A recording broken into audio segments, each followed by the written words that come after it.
Is the average person about to be priced out of crypto for good? While everyone's eyes are glued to Jerome Powell's upcoming Jackson Hole speech, a much bigger story is unfolding in the background. Massive corporations like MicroStrategy and Metaplanet are on an unprecedented buying spree, planning to scoop up a huge chunk of all the Bitcoin that will ever exist. At the same time, a new corporate race is on for Ethereum, as companies look to stockpile ETH and earn staking rewards. Some experts, like Arthur Hayes, are even suggesting the Fed might not cut rates at all, just to prove a point. With the market on a knife's edge, caught between hopes for a rate cut and the reality of corporate giants buying everything in sight, are you prepared for what comes next? In the latest video from Crypto Rover, he explains why Bitcoin's recent bounce from a support level looks pretty weak. He's not convinced there are enough buyers stepping in, so he's staying cautious and believes the downtrend could continue.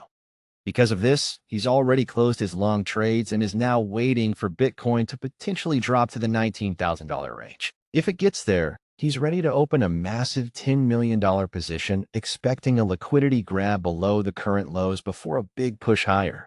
He points to the recent Fed minutes as the reason for the market's fear, as they suggest interest rate cuts might not happen as soon as people hoped. He also warns everyone to brace for some major volatility because the Jackson Hole speech is happening now through August 23rd, an event that has historically shaken the markets.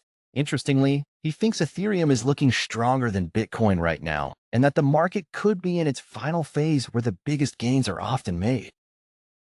The cautious short-term outlook on Bitcoin really resonates with the current market mood. It feels like everyone is holding their breath, waiting to see what the Federal Reserve does next.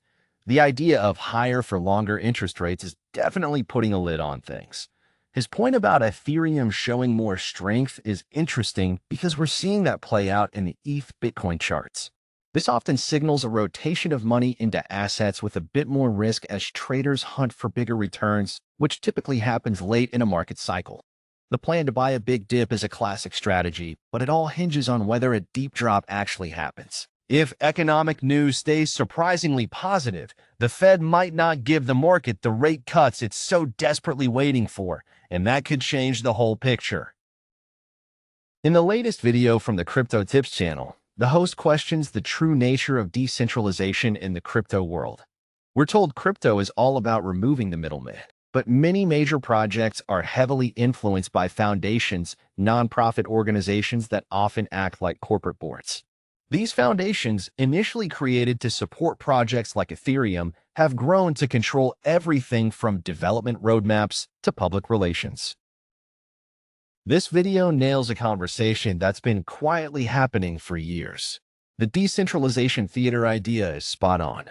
We saw the real-world consequences of this with the Arbitrum Foundation's proposal in 2023. It created a massive trust issue that the project is still recovering from.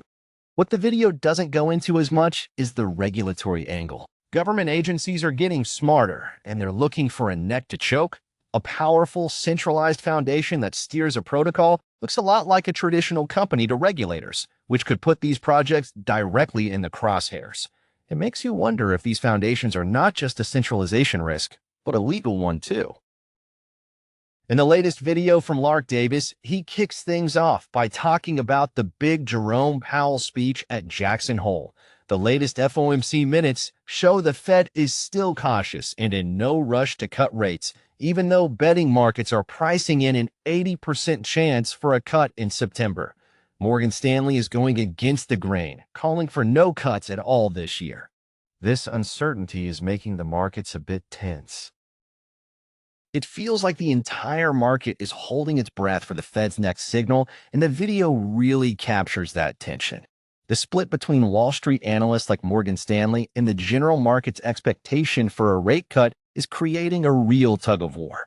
This uncertainty is likely why we're seeing these sharp, sentiment-driven dips in assets like Bitcoin. My take is that any hawkish tone from Powell could easily send markets tumbling, while any hint of a dovish pivot could ignite a serious rally. The Kanye coin situation is also telling. It's another chapter in the celebrity meme coin saga, which seems to be more about capitalizing on hype than building anything of substance. These events tend to pull liquidity and attention away from more solid projects, even if only for a short time. In the latest video from Coin Bureau, Guy explains that the corporate rush for crypto is shifting from Bitcoin to Ethereum. We're now seeing a wave of companies, known as Ethereum treasuries, raising huge amounts of money to stockpile ETH. The big idea is that their stock price could outperform ETH itself, a concept measured by the multiple on net asset value, MNAV. A positive MNAV creates a feedback loop.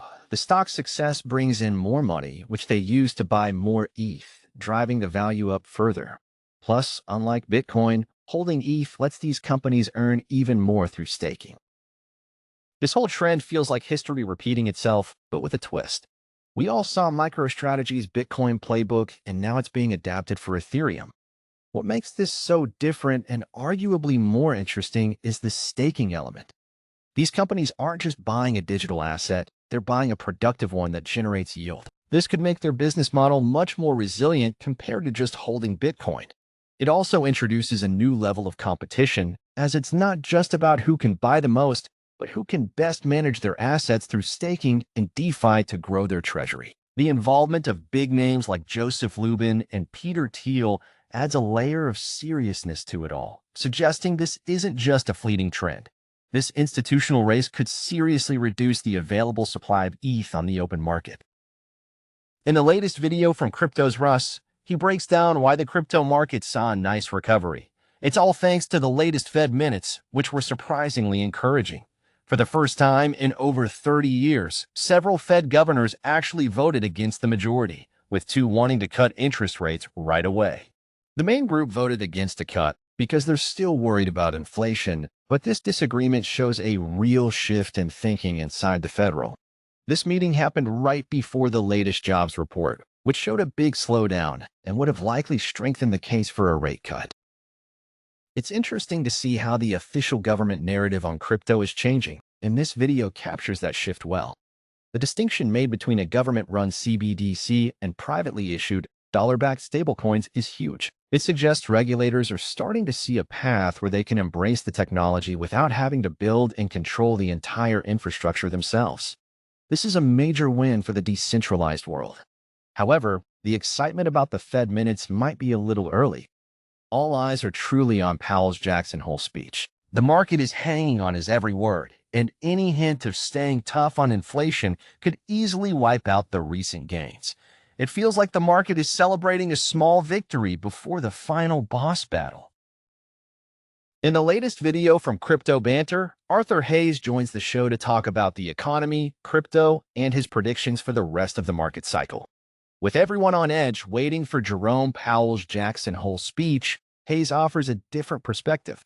He doesn't think it's a sure thing that Powell will cut rates. He suggests Powell might want to stand on principle, maintain his legacy, and push back against political pressure from Trump. It's always a trip listening to Arthur Hayes because he connects dots that most people don't even see on the same map. His idea that Powell might hold rates steady just to cement a legacy is a contrarian take that feels surprisingly plausible in today's political climate. What really stands out is his massive stablecoin theory. He's not just talking about crypto. He's talking about a geopolitical shift where the U.S. uses stablecoins to expand the dollar's influence. We're already seeing the early stages of this with stablecoin supply growing and companies like PayPal getting involved. His picks like Athena and Hyperliquid are direct bets on this future. Athena has already grown at an incredible rate, and Hyperliquid is genuinely disrupting how new tokens come to market by challenging the high fees of centralized exchanges. The whole thesis feels less like a crypto prediction and more like a forecast of how money itself is about to change. In the latest video from DataDash, Paul looks at the big question for Bitcoin right now. Are we setting up for a big, fast move up, or is a larger price drop coming? He points out that Bitcoin recently saw a bearish reversal after sweeping its previous high, forming a pattern called a shark. This pattern suggested a move down, and the price did fall to a key Fibonacci support level where it's currently holding. The idea of a short squeeze is a hot topic in the crypto community right now. After the run to new highs, a lot of leverage entered the market, and the recent price dip has traders split. Some see it as the start of a bigger correction, while others, like the speaker, see it as a classic shakeout before the next leg up. The market sentiment turning to fear is a real thing. The crypto fear and greed index has definitely cooled off from the extreme greed we saw at the peak. This often sets the stage for a rebound because the most speculative traders have been flushed out. The analysis in the video feels pretty balanced because it provides a clear level, $115,717, that acts as a line in the sand. If the price reclaims it, the bullish case strengthens. If it fails, the bears remain in control. It's a very trader-focused way of looking at the market, which is useful for cutting through the noise. In the latest video from The Modern Investor, the host expresses serious concern about the massive wave of Bitcoin accumulation by large corporations that seems to be flying under most people's radar. He points to the Japanese firm Metaplanet, which is now looking to raise an additional $3.7 billion to help them acquire 210,000 Bitcoin by 2027. That's on top of a previous goal of $5.4 billion, showing just how aggressive their strategy is. Then there's MicroStrategy, whose co-founder Michael Saylor casually mentioned the company could end up holding 7% of all Bitcoin ever created, which amounts to a staggering 1.47 million coins.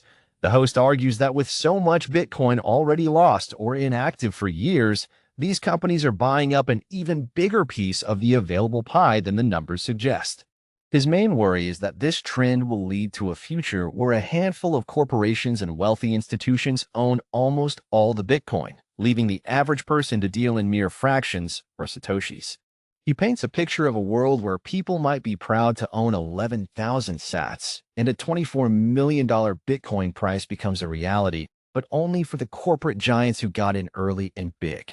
He sees this as a critical moment for individuals to grab their slice before it's all gone. It's hard to disagree with the core sentiment here. The trend of corporate and institutional Bitcoin accumulation is definitely a double-edged sword.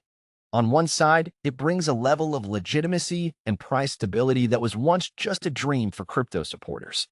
Seeing giants like BlackRock and MicroStrategy go all in validates Bitcoin as a serious asset class. But on the other side, it completely shifts the narrative from a decentralized tool for the people to a new asset for the world's wealthiest.